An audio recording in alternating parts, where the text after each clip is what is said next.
The ones who read it, they get it once once they begin to have that aha moment, like that's why that only shows up on the income statement, but not the balance sheet. Now I'm beginning to understand what my accountant's talking about. Paging Dr. Cook. Paging Dr. Cook. Dr. Cook, you're wanted in the OR. Dr. Cook, you're wanted in the OR.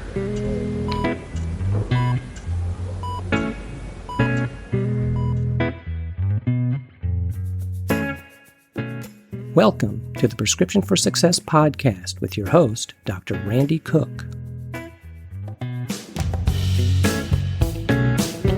Hello, everyone, and welcome to Prescription for Success. I'm Dr. Randy Cook, your host for the podcast, which is a production of MD Coaches, providing leadership and executive coaching for physicians by physicians to overcome burnout, transition your career, develop as a leader, or whatever your goal might be. Visit MD Coaches on the web at mymdcoaches.com because you're not in this alone. And don't forget that CME credit is available when you listen with us. Just look for CMify in the show notes to learn how. My guest today entered private practice as a thoroughly trained anesthesiologist, but right away he realized he was not well trained as a business owner. He corrected that problem by getting more education, and now he's sharing what he learned with other physicians. So let's hear my conversation with Dr. David Norris. I am really looking forward to my conversation today with Dr. David Norris, who is an anesthesiologist and also a truly qualified expert in financial advice. And we're going to talk about all of those things. So, David, first things first, thank you so much for joining us on Prescriptions for Success. I'm looking forward to the conversation. Well, thank you for inviting me. I've been looking forward to this for quite some time. Well, let's get underway then. And what I like to do, as always, is track your progress from the beginning. And I would like to know a little bit about your early interests in medicine and how you got started. So I was always kind of interested in medicine. Decided early in my high school career. But no medical types in the family? No, I was the first generation, and I may actually be the last. I'm not certain. I'm the first and maybe the last, like I said, in medicine.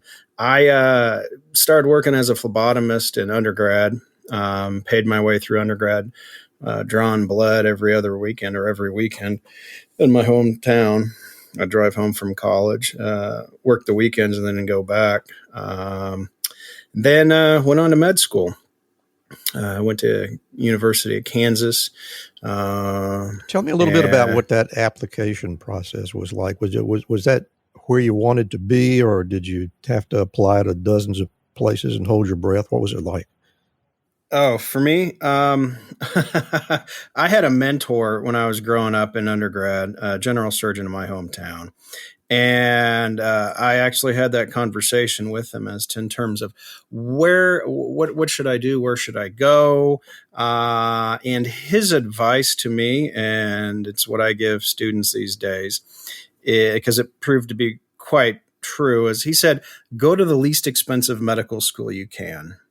Because everybody is going to take the USMLE, and that's the thing that how you rank in that, well, at least up to, I don't know, I hear they're changing it, but at that time, how you rank in that determines the spots or the residency programs that open up to you. He said, really what you're doing is you're paying the medical school for a permission to sit for the USMLE.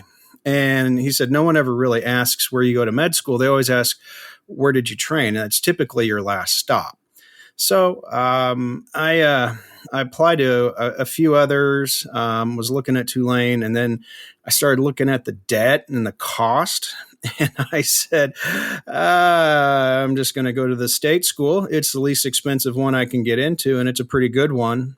And that actually did wind up paying off pretty well. It did. And when I look at it, we've actually interviewed some people on the podcast who are particularly interested in dealing with educational debt. And of course, I've been at much longer than you have, but the amount of debt that you can accumulate is just absolutely astronomical. And I'm sure we'll get to talk about that some more, but it sounds like you made a good impression financially, if nothing else. Yeah, that was the big influencer in the terms of where I was going to go to medical school was how much debt am I going to take on? How much is this going to cost me? How much is it going to cost my family? I just didn't really want to get out with six figures if I could all help it. So KU it was, and KU was actually a really good experience. I really enjoyed my time at the University of Kansas. They have a really good program there. I was selected by the school to go to the clinical campus down in Wichita, Kansas.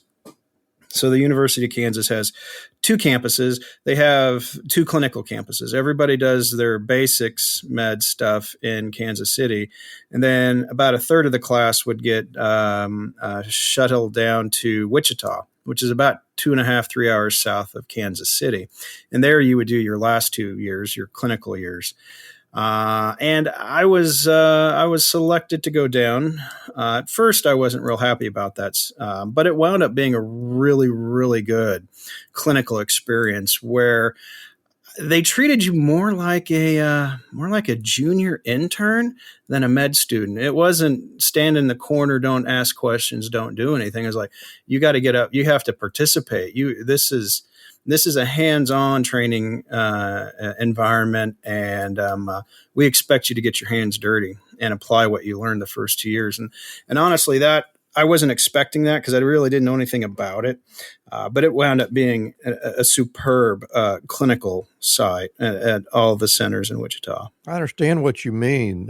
If you're if you're in the halls of a long revered and very well established medical university, you're surrounded by some of the most brilliant minds around, and the medical student kind of takes a back seat to all that. But I had a similar experience in my early years, and I found that being in a place where medical students are new makes you kind of important. Did you feel that way? Yeah, because they did read your note. They did. They did read your note, and if you didn't do it right, or maybe you had something in there that wasn't right, or maybe your plan was off a bit, it would be a point of learning and teaching. And yeah, they did read your note, and they did expect you to step up to the plate and actually begin to act like a physician, although you still had your training wheels on. It was a lot of fun. And even in the surgical suites from day one, the suture was put in your hand, you're going to close, or you're going to, let's show you how to put a line in or things like that.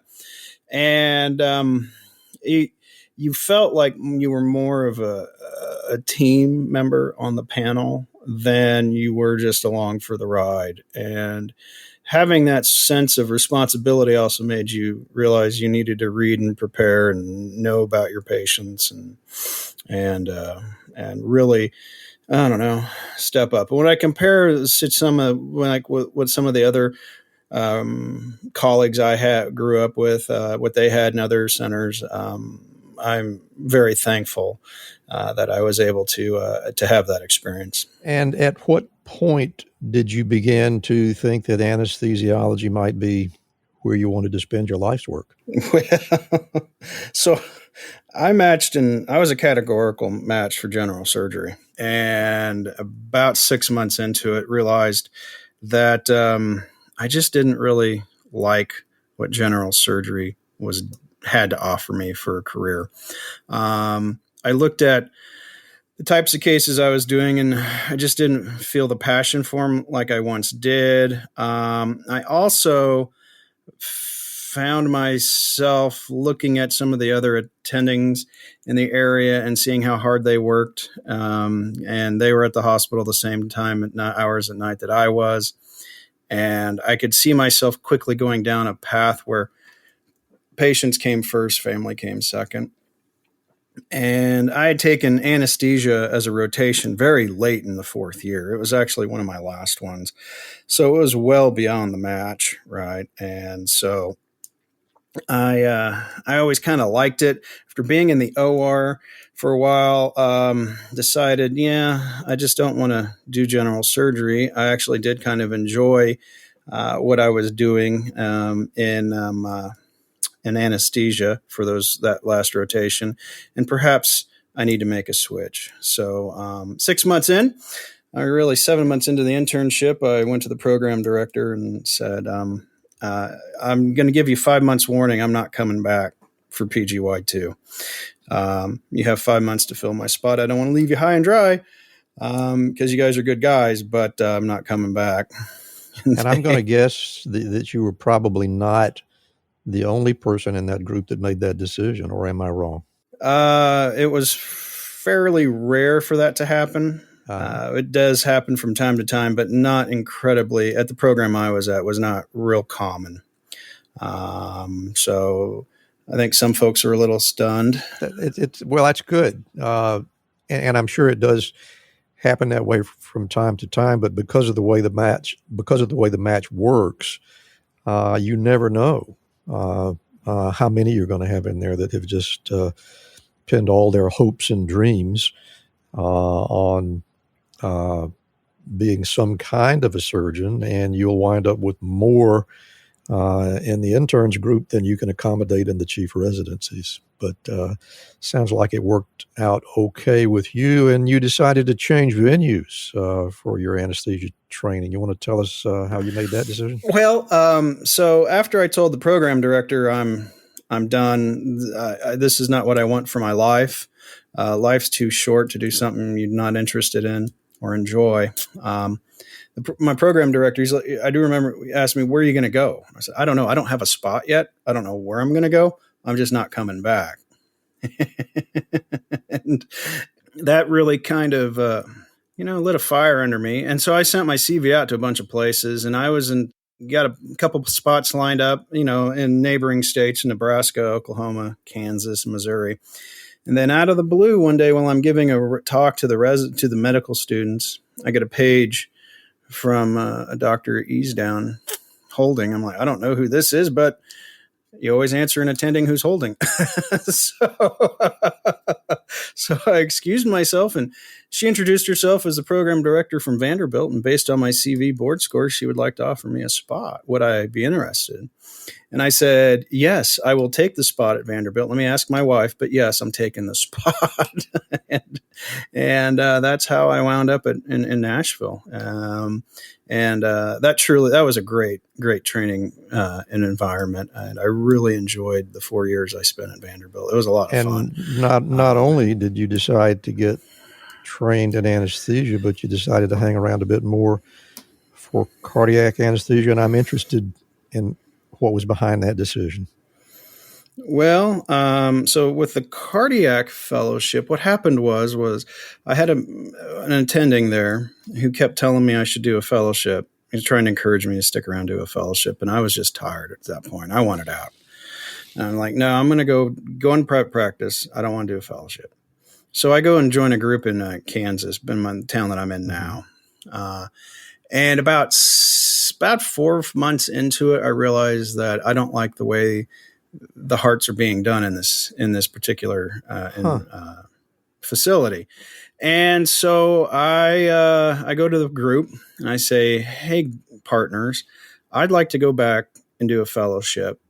And I'll come back after that 1 year fellowship, and I'll be one of the guys that, we'll build a team, and those guys do all the hearts. And because at the time, everybody was doing hearts in the group.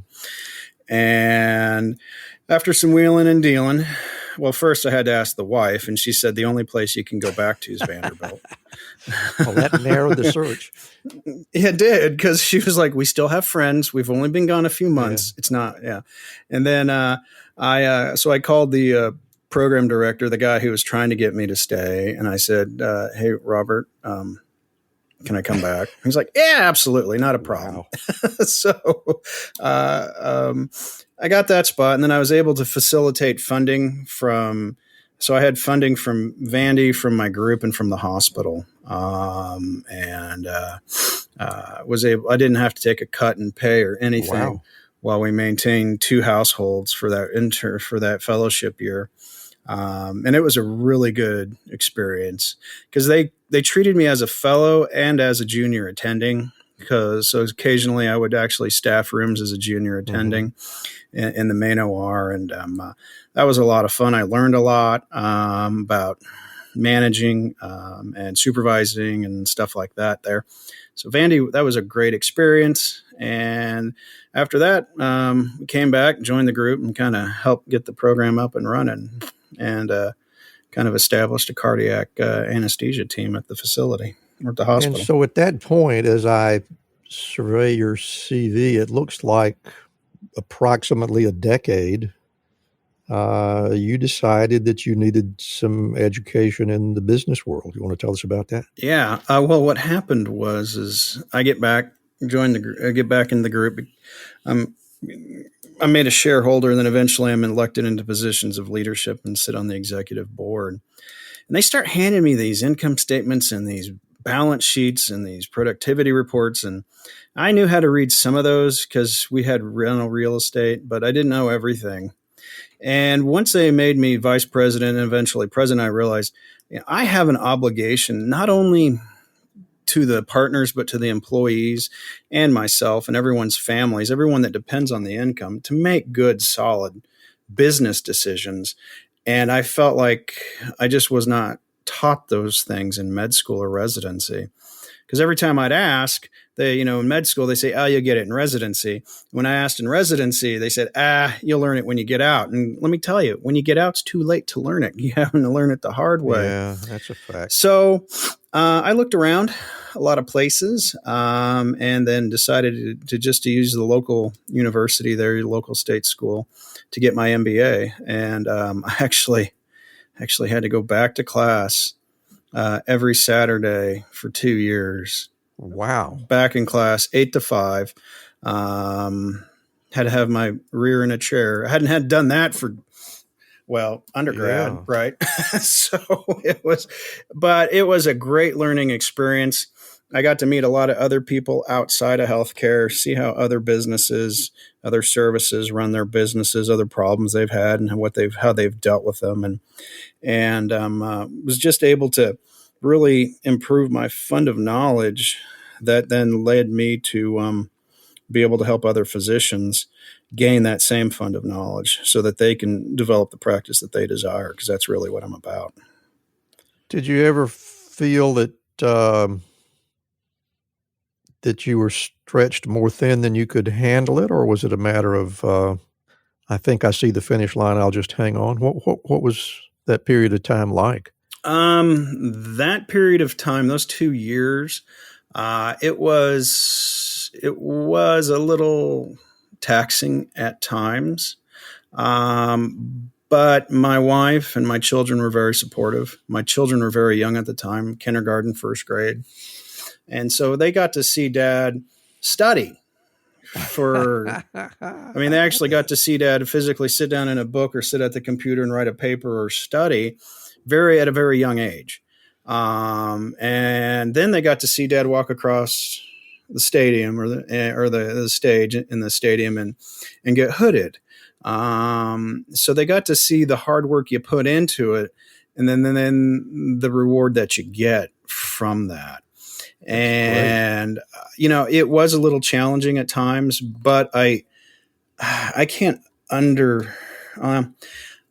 the example that I set by going through that for my children has paid dividends in their work ethic and what they focus on and what they think is important.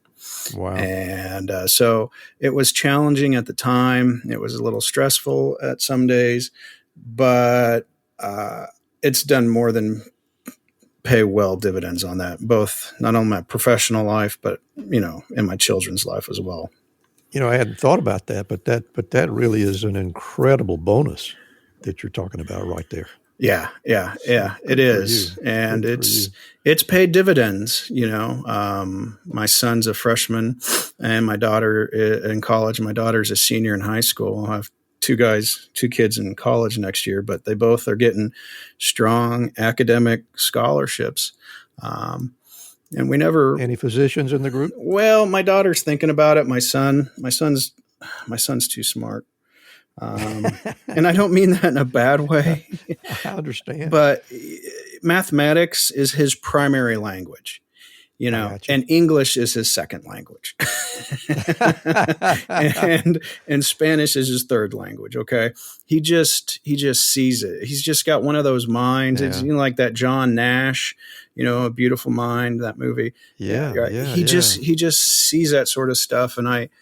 And he gets grossed out by blood and anatomy anyway. So, right now he's enjoying some physics classes. And when he comes home and talks about the math and the physics, he's gone well beyond my capability. But he's something that he really enjoys and just naturally is gifted. So my daughter, she's thinking about medicine, and I'm not discouraging her, but I'm also not pushing her. I want her to make that decision.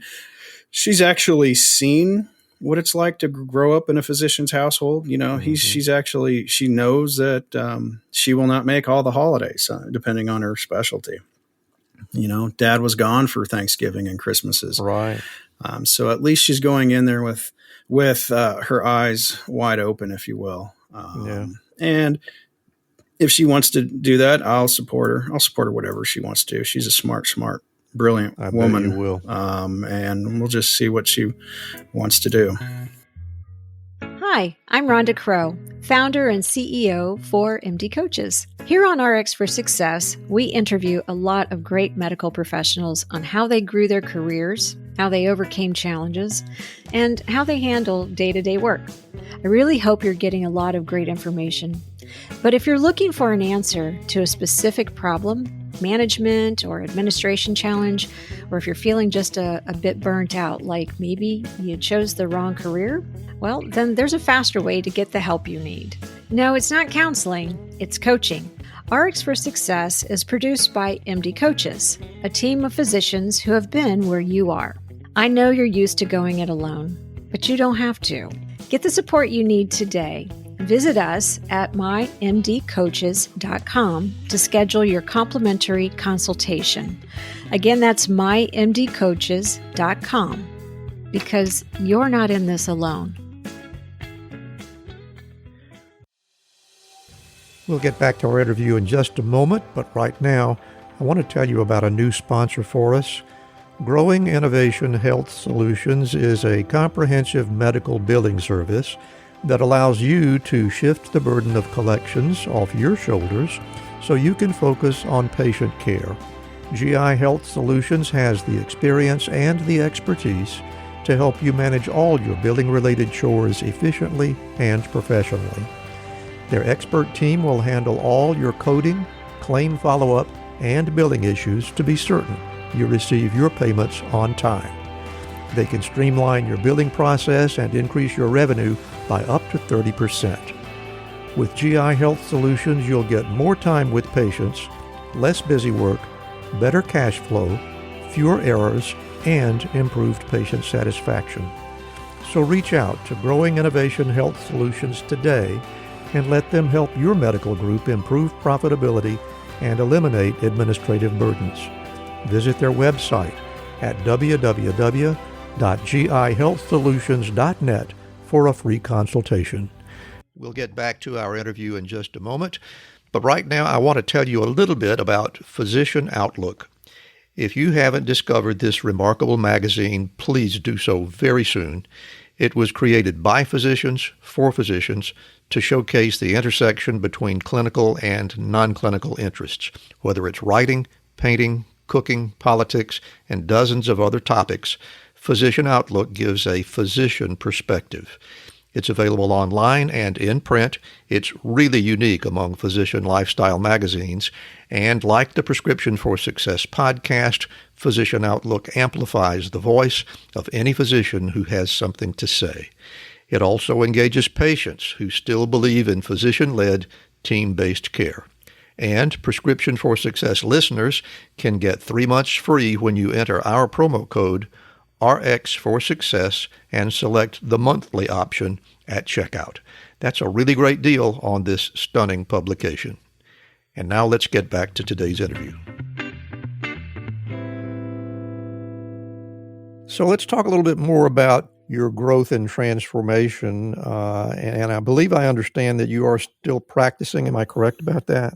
Yes, I still practice. And yet you have established yourself as sort of a go-to business educator, as best as I can determine from snooping around in your life. Is that what you actually had envisioned when you went back for that MBA, or was it an accident? Well, so that really was more of an accident, I would say. I really wanted to get the knowledge to help the practice. And then part of that MBA course, I had to do quantitative analysis class where we had to take data, analyze it. And so we got to pick our own project. And so my own project was I decided I would survey every physician in my county. And there are close to 1,000 letters I sent out. Because what I did is I sent a snail mail. There's probably a 10-page survey, paper survey, with a self-addressed stamped envelope, and I did a one-time snail mail. And I said, hey, fellow physician, I have all these questions. It's for my MBA practice, but I'm actually interested in understanding the problems that you're facing in terms of your professional business career, as well as your personal life. So in that study, I asked questions like, do you know how much it costs you to see a patient? Do you know how much you make per patient on average? Do you know what your costs are in your business? Do you know how to read it in the income statements they give you? Do you know how to read a balance sheet? Have you ever heard of a cash flow statement? Do you know how much cash or other assets your company has on hand? Do you know what your days in AR are? Things like that. And then on the back side of that, and towards the end of that survey, I asked questions regarding personal finance. Do you know how much you have in checking? Do you balance your checkbook every month? Do you know how much you spend on your cars and boats or toys? Do you know how much you're putting away every month? And do you have a plan for retirement? Do you think you have enough that when you get to the age when you want to quit, you'll be able to quit? How much debt do you have? Things like that. And what was interesting in that was that the top things that were that physicians said they had issues with were financial intelligence. That was number one. Reading and understanding financial reports. Number two was kind of negotiations, and three was like patient satisfaction. At the very bottom of that list was leadership, which really surprised me because I know a lot of physicians who I think they think they're better leaders than what they are. This is true. We don't get any training in that either, do we? No, we don't. We get the opposite of kind of training a good leader really needs. But so with those results, I said, wow, there's a need here. And so I started, I got three other guys to help me, and we started a company to go to residency programs and teach the residents some of the business stuff. And then one by one, they got promoted and moved on or left the city. And so then it was just me, and I began to write manuscripts. So I wrote the first book, Financially Intelligent Physician. And that's pretty much where I walk you through how to read income statements, balance sheets, and how to make financial decisions. And then I was like, the fund of knowledge is what these physicians really need. I didn't really want to be a consultant so much as I don't want to tell you what to do. I want to teach you and help you arrive at the answer that's best for you. Based upon your needs, your preferences, your level of risk you're willing to take, and what you really want out of your business or out of your practice. And but I just want to make certain that you have the tools necessary when you make those decisions to deal with the consequences. And that's really where I found myself going down that path. And it's been one that's been very, very fun and very, very rewarding. Well, I'd like to know a little bit more about some of the feedback that you got from that first book. I have to think that you probably heard some fairly profound stories. And if you can share any of that, whether they're profound stories or not, interesting stories, what was that like for you? What was the response to the book? I think a lot of them who, the ones who read it, they get it once once they begin to have that aha moment, like that's why that only shows up on the income statement, but not the balance sheet. Now I'm beginning to understand what my accountant's talking about. And now I can have a better conversation with a CEO or CFO of whatever organization I'm negotiating with and say, you know what you're saying right now is a bunch of gobbledygook. This is really what you mean. And stop trying to shine me on. Then, I've had a few where I had a friend who their office manager embezzled millions of dollars from him over 10 years. And this is not the first time this has happened, is it? Nope. And I the first thing when I saw him in the elevator one day, I mentioned, I see that you're in the news and I'm sorry. I mean, I didn't know what to say to him, really. Of course. Right. I mean, it's now public knowledge and in the papers that, you've just got milked out of billions of dollars. And then everybody's like, well, how do you not know that? Well, first words out of his mouth were, I should have read your book. Because, I did give him a copy of the book years ago, but, he never really kind of picked it up. I mean, I can't make him study it, but, what he realized was, man, if I would have read the book, then I would have known the questions to ask. And then once I understand the questions to ask and I don't get the answers I want, then I go digging. And, the financial intelligence piece of it is not only for you to be profitable, to be successful, and have positive cash flow so you can continue operating your business, but also detect and prevent fraud. Because if you don't know what to look for, it'll happen right under your nose. And it's happened to a couple practices truly around here. The really interesting thing to me about that is that the people who know the things that you don't know are in a position to help you do good or to do good for themselves. And of course, they have the knowledge to do it without your knowledge. If we read this book, the Financially Intelligent Physician, and take heed, would you say we're pretty well protected in that case? I would say it would give you a good foundation for a thorough understanding of the financial health of your practice.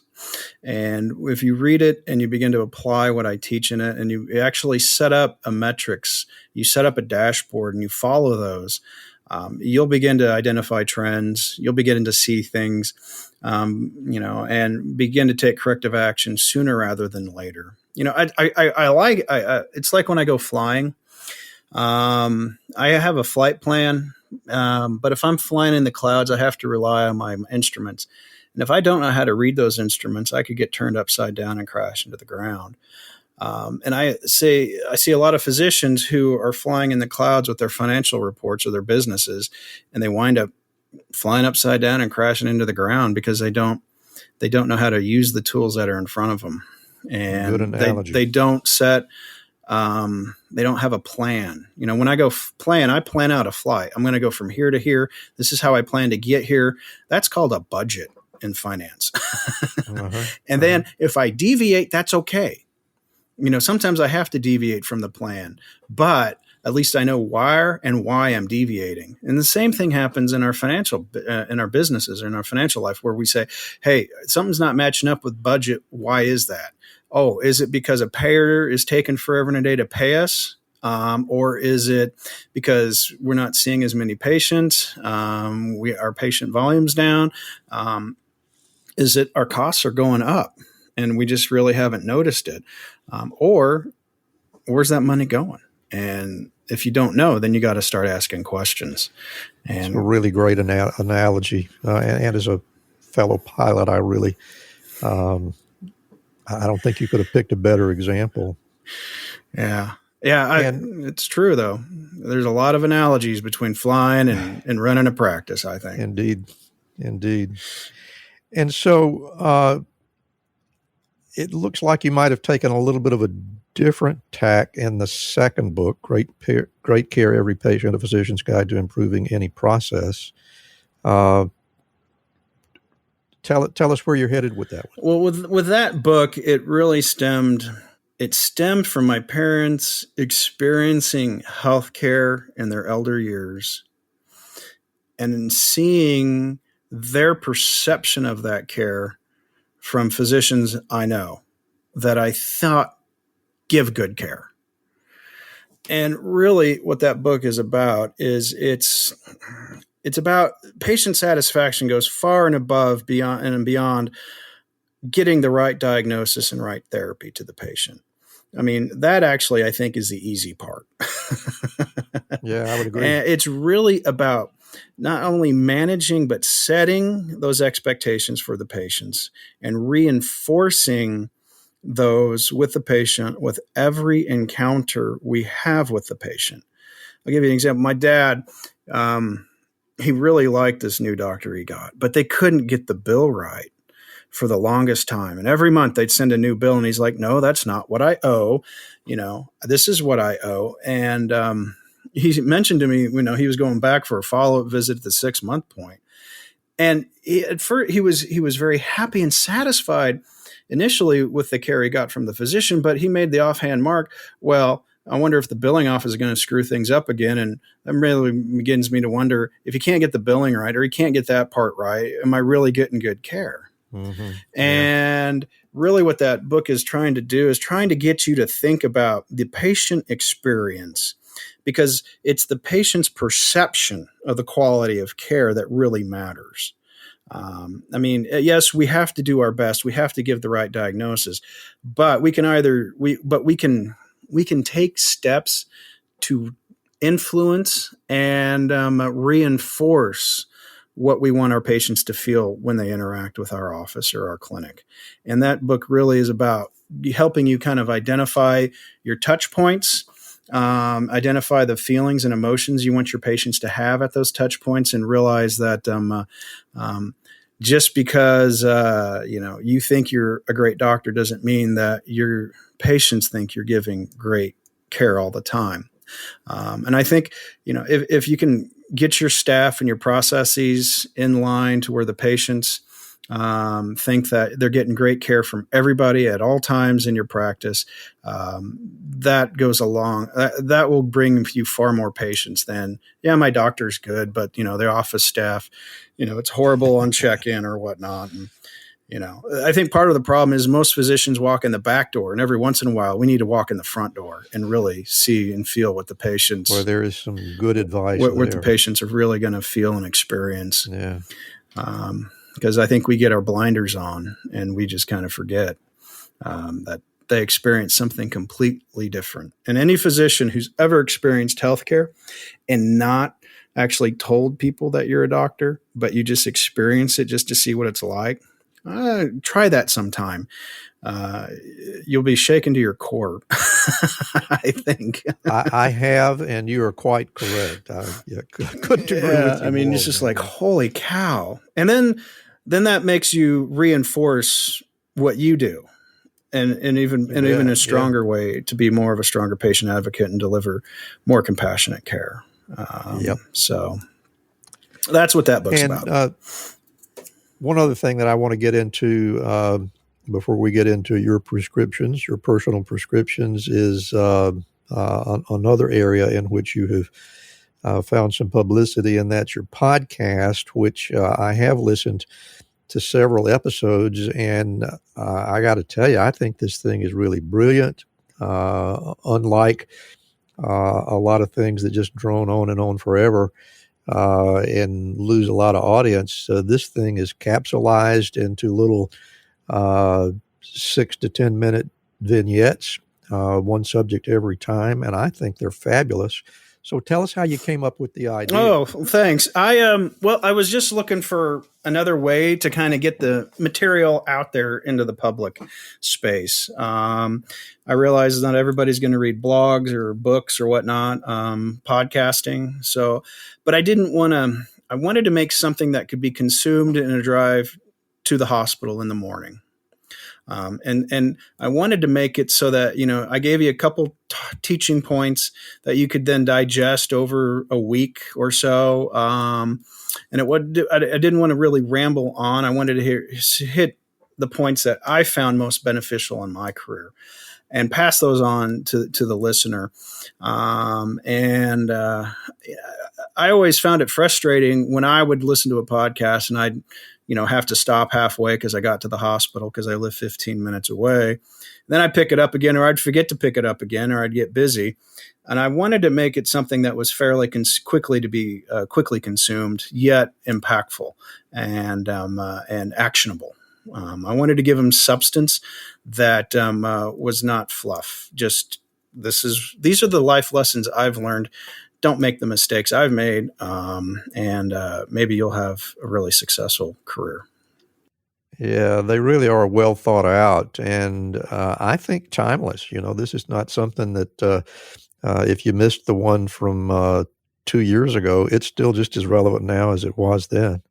So I would encourage everybody to check into that. I'm curious if you think you have any more books in you. Are we going to see any more from the author? I'm looking at, right now I'm in the very early stages of a book on leadership called Just Leadership. It's Just Leadership is my working title. And in that I'm talking about, I've noticed since COVID and a bunch of other things have happened in the healthcare system, people just aren't trusting leaders these days. And I think the foundation of leadership is trust. And in order to be trust, I think we have to be just. And that means we have to do we have to mean what we say and do what we say, and no double standards, no special preferential treatments. We have to stand by our principles. And that's really what that book is going to be about. I've got examples in there in terms of what will motivate and demotivate an employee, and how you can generate loyalty. I wouldn't say earn the loyalty, if you will, with your behaviors, with your actions. That's really what that book, I'm still piecing it out, but that's kind of the working thesis. Sounds like it's going to be a good one, and I'm looking forward to seeing that myself. Even as a retired physician, I think that's probably going to be some good reading. So I'm looking forward to it. Well, it'll be a while, but yep, that's my current project, one of the many. Well, David, I've really enjoyed talking to you about your whole story, and particularly about the books, which sound very interesting. And I'm certainly going to be looking into one, if not both of them. And I have, like I say, I've already been a listener to the podcast, which I find very enjoyable. So congratulations to you on all of that. We've come to the point in the program that I actually like the best, that I look forward to the most, and that's when I get out of the way. And that's exactly what I'm going to do. And audience, Dr. David Norris is going to give us his personal prescriptions for success. Sure. I would say my first one is never stop learning. It doesn't matter how many degrees we have or what the initials behind our names. We don't know it all, and we never will. And therefore, I encourage you to be lifelong learners in not only healthcare, but in the business of healthcare, in leadership, in the psychology of leadership. Just realize that, you don't know everything. And if you want to be a strong leader, and if you want success, always be looking for new sources of information, always be improving your fund of knowledge, because nothing ever stays the same. Everything's changing. And in order to stay on top of that, you always need to be learning. I would say this, the second one is always be humble, and always ask questions. If you don't understand something, ask questions and don't be afraid to ask questions. A friend of mine who had money stolen from him by his office manager freely admitted that he didn't know how to read the income statements and didn't know what some of the line items were. But he felt dumb asking, or didn't want to look dumb asking questions. So he just didn't. And that cost him a lot of money. So I would say always be asking questions, be humble, and never be too proudful to admit that you don't know something. Because really, I think what that's about is that's not so much of you looking foolish as really you feeling foolish. And I'm going to tell you, I would much rather feel foolish in a room of peers or in a small room than have it published across the papers when we file a lawsuit for embezzlement, because then I actually look stupid or foolish. So I would say always be humble, ask questions, and it's better to swallow your pride and feel foolish in the short term than to look foolish in the long term. And then I would say the last one is you're never stuck. I think life is what you create it to be, and we all make decisions in life, and some of them don't work out. But in order to be effective leaders, effective physician leaders, we need to make effective decisions and be effective decision makers. And in order to do that, we have to realize that sometimes the decisions we make at one point in our life those consequences aren't the results that we want. And I think I've shown that in this podcast episode that I made a few decisions in life, and they just weren't the ones that I really wanted. And they probably weren't the best decisions for me at the time, but I wasn't stuck. And I made new decisions to correct those decisions and set a different path. And set a different trajectory. And I would say that any physician who's out there who's feeling stuck right now, you're not. You can make a decision to change. And sometimes that change can have costs or consequences. But I think in the long run, it will pay off. So those are my three that I would say. My prescriptions for successes would be: number one, never stop learning. Number two, always be humble and admit what you don't know and never be afraid to ask a question. And then three, realize you're never stuck where you are. You can always make a change, make a decision, and improve your situation. Well, Dr. David Norris, I want to thank you so much for spending some time to talk to us and let me pick your brain a little bit today, and especially for sharing those very profound prescriptions, which I think are really valuable. It's been a lot of fun talking with you. And before we go, I want to give you an opportunity to tell our audience where they can find you and find your books and your blog and your podcast and anything else that you'd like to share. Sure. Your audience members can find me at my website. That's www.davidnorrismdmba.com. That's DAVIDNORRIS, MDMBA.com. There they can find information about me, my consulting, my speaking. There you can access the podcast from the website, or you can find it at iTunes or Google Play. It's The Financially Intelligent Physician with David Norris. My books are available for sale at Barnes & Noble and Amazon. Just search David Norris, MD, MBA, and you should be able to find them on either one of those resellers. And then, if you want to shoot me an email, you can always shoot me an email at david@davidnorrismdmba.com. I'm more than happy to help you out. Well, David Norris, anesthesiologist, author, and financial expert advisor.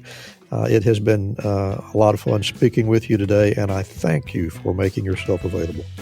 Oh, thank you for having me. I've enjoyed it. Thank you so much for joining us today. We'd really appreciate a review from you, and a 5-star rating helps give our podcast much more visibility, and that helps us reach more listeners. Exclusive content is available on our Patreon page, including membership-only material like personal rapid-fire Q&A sessions with our guests.